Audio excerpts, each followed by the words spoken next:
Hi everyone, this is going to be a quick video about my TBR for May. I don't read particularly fast, so we'll see where I get to at the end of the month. The first book on my TBR is Prisoners of Geography by Tim Marshall. I've actually already read more than half of it, so it's very much going to be a matter of finishing it in the next, few days. It's like a fairly serious book. I like to have a serious book and a non-serious book at the same time so that I can swap depending on my mood. And this one is basically a sort of general overview of geopolitics in the world, how geography has shaped both history and politics, and sometimes even, clashes between religions everywhere in the world. So I've already read more than a half. It's really good.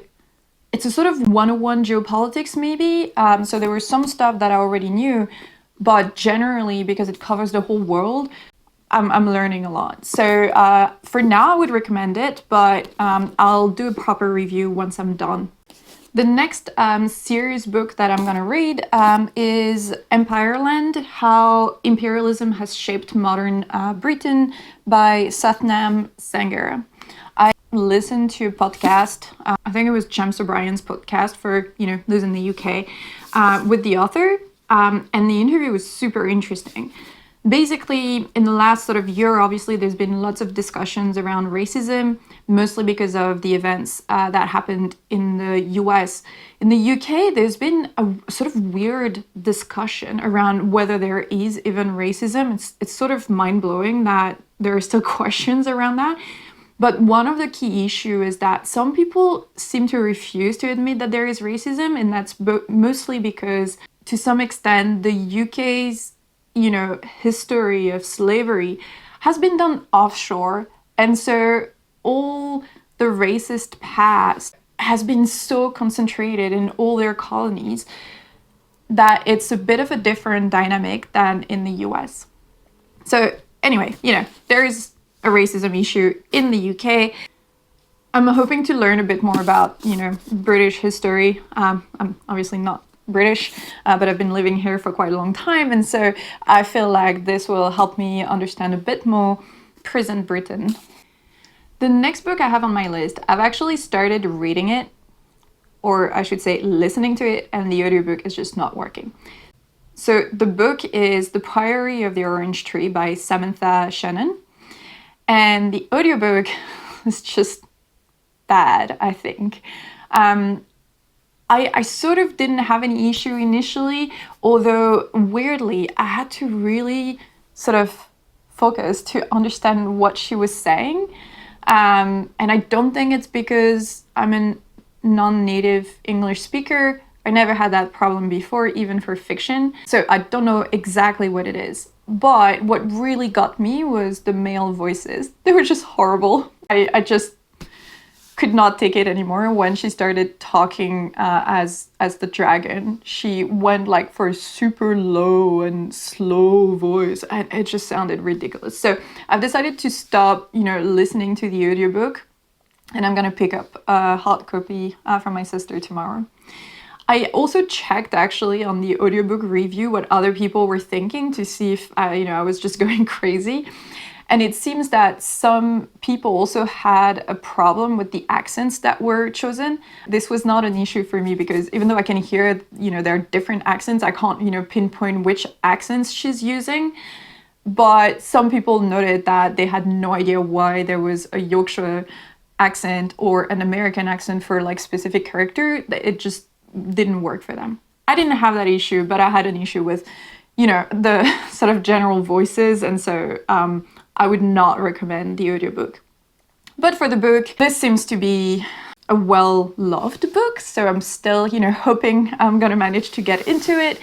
So the book in itself, I haven't actually listened to that much of it, but it's a fantasy book that has dragons.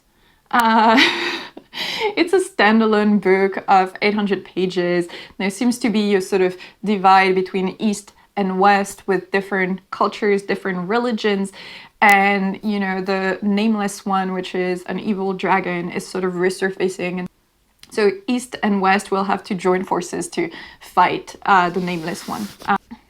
we'll see if that works. I'll give it a proper try.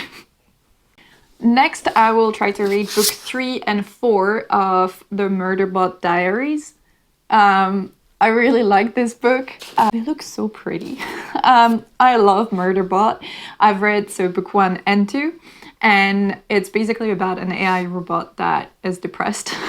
And so it's quite funny, and Murderbot is so lovable. I just want to keep reading. I have to say the first book was just so new and interesting that I really got into it. And then the second book, I was a tiny bit disappointed because that's the double-edged sword of a short novella. It goes really quickly, it's fast-paced, but then you don't get a sort of in-depth plot as you would for, you know, an 800-page book. And so the plot I felt for the second book was a bit too maybe simple, like things were being solved really easily. But overall, it's really interesting to follow the adventure, as I was saying, of Murderbot. He's just socially awkward. He loves soap opera. So I really want to keep reading it, and I'll do probably a full review of the whole sort of 4 books once I'm done with these 2. There are actually other books afterwards. There's 5, 6, I believe there's also a novel. But yeah, very excited about this one. And the last one is The Liveship Trader by Robin Hobb, and I love Robin Hobb. I'm a massive fan. I've read, obviously, The Realm of the Elderlings, and I think it will always have a very special place in my heart because it was, I think, the first sort of adult fantasy that I read. I started it back at uni, so that's 15 years ago. And obviously, you know, I've followed the adventure of Fitz throughout my 20s. He's such an amazing character. And so The Liveship Trader is a sort of trilogy that I believe chronologically is between the Farseer Trilogy and the Tawny Man. So The Realm of the Elderlings has 3 trilogies. The Farseer Trilogy, Tawny Man, and Fitz and the Fool, obviously. So The Liveship Trader is just a sort of separate trilogy, but chronologically it's between, yeah, the Farseer Trilogy and Tawny Man. So I don't actually really know what it's about. I just know that I can trust Robin Hobb, and I've heard really good things about this one. So I bought the 3 books, and I can't wait to actually get into it. We'll see if I manage to actually read the whole of it in May. That's not sure. So wish me luck. We'll see where I get to by the end of May, and I'll do a wrap up at that time. Bye bye!